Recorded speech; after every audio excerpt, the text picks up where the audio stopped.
Hello and welcome everybody. My name is Savage and today we're going to be having a look at Ethereum. Before we jump into the price action, I just want to say thank you for watching. If you're enjoying the content, smash that like button. If you're new to the channel, that subscribe button. Turn on those bell notifications so you never miss a video and leave us some feedback down below in the comment section. Also in the description you'll find a link to Discord. Come check it out. It is free to join. Okay, for the most part we are still looking for that potential that we could have this fifth wave, looking to extend out a bit here. We could also have completed into this high point here, so we're going to be discussing both of these potentials and the possibility of potentially looking to extend to the upside. So make sure you stay tuned. For the time being, this is my preferred count that I'm looking for.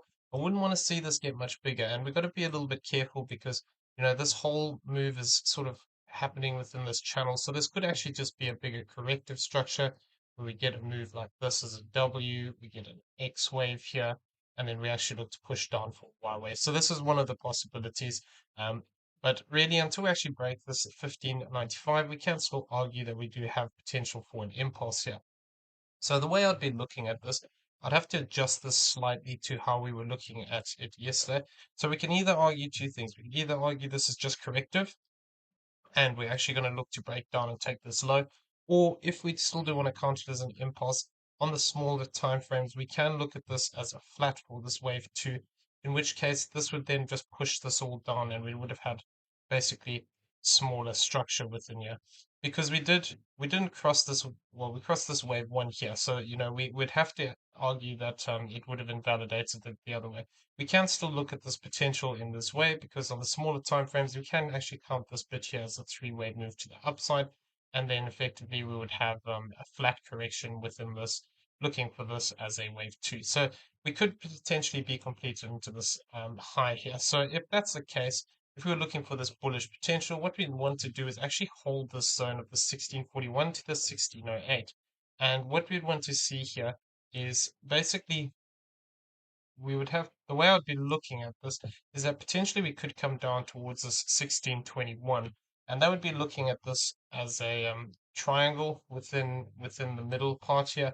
Looking at this as an A, B, C, D, and then potentially an E. So if this is correct, we'd be looking for that break to the downside, and then looking potentially for that 1-to-1.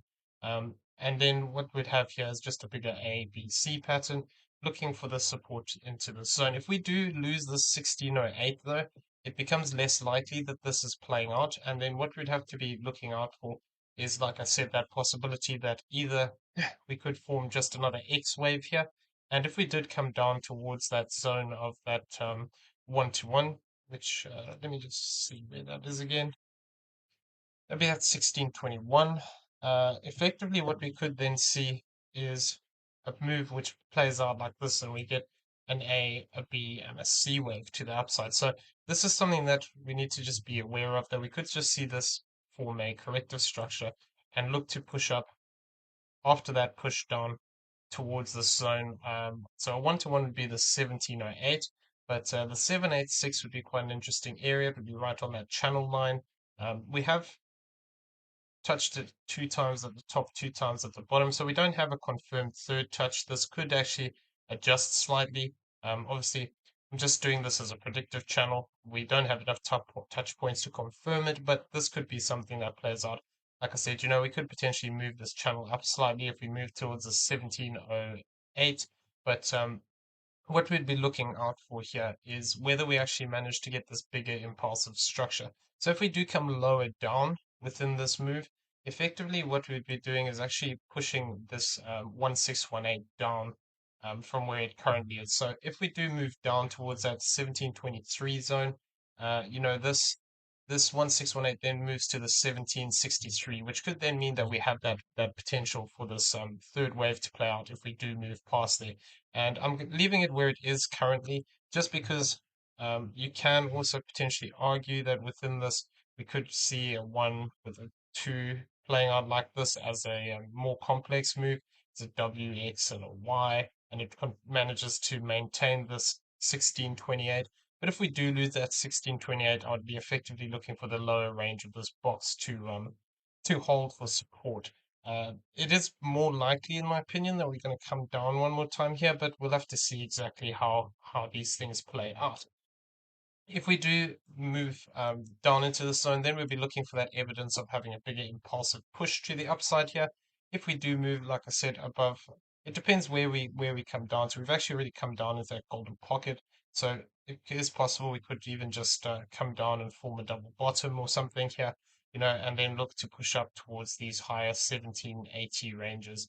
The target zone for this fifth wave would actually be this 1794 to the 1752.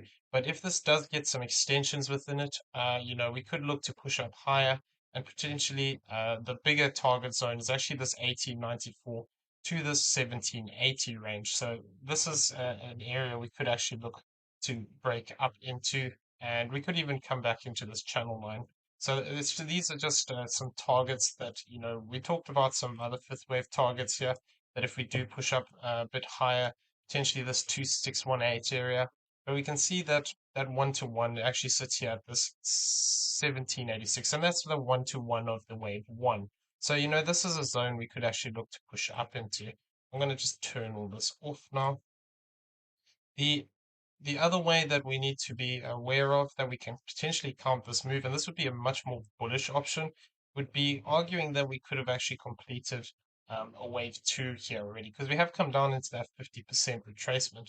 And what that would be looking for would be actually a bigger five-wave structure like this, where this becomes a one, two, and then we get a bigger third, fourth, and a fifth. So there's no confirmation to this yet. And like I said, we have to be careful within this internal structure here.